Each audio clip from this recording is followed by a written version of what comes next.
Poursuivons ce journal avec le comité consultatif de la fonction publique. C'est un organe dont le rôle va consister à gérer les questions en suspens entre gouvernement et groupements syndicaux, mais surtout faire en sorte que la corde de la trêve sociale ne rompt jamais.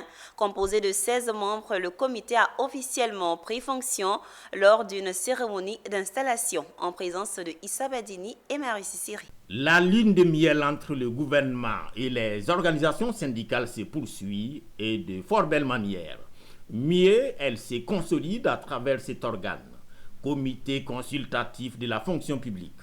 Installation des membres de ces comités.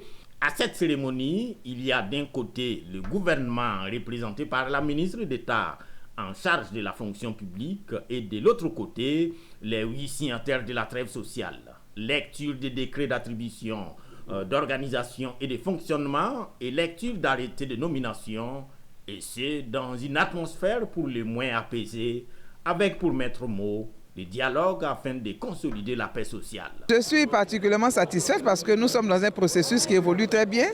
Le président de la République a créé un comité consultatif de la fonction publique pour connaître de toutes questions qui concernent donc la vie des fonctionnaires de l'État de Côte d'Ivoire à travers leurs différents syndicats. C'est un comité qui vient confirmer l'engagement du gouvernement à faire du dialogue notre instrument de gouvernance. Même satisfaction et espoir du côté des organisations syndicales qui veulent utiliser le nouveau cadre pour dialoguer sur les grandes attentes des fonctionnaires et agents de l'État. Nous sommes d'autant plus rassurés que c'est celle-là même qui a conduit les négociations de 2021 à 2022, qui est la présidente de ce comité.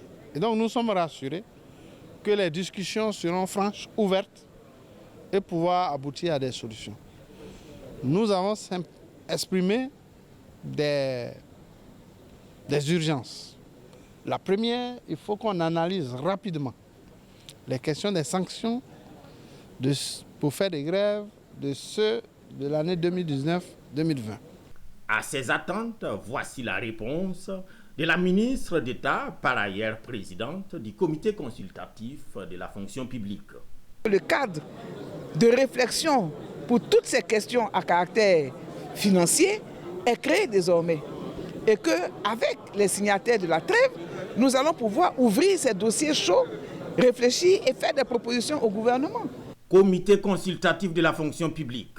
Il est composé de 16 membres non rémunérés, dont 8 représentants des signataires. Cette cérémonie d'installation est aussi celle du lancement officiel des activités du comité dont les membres vont se retrouver dès la semaine prochaine.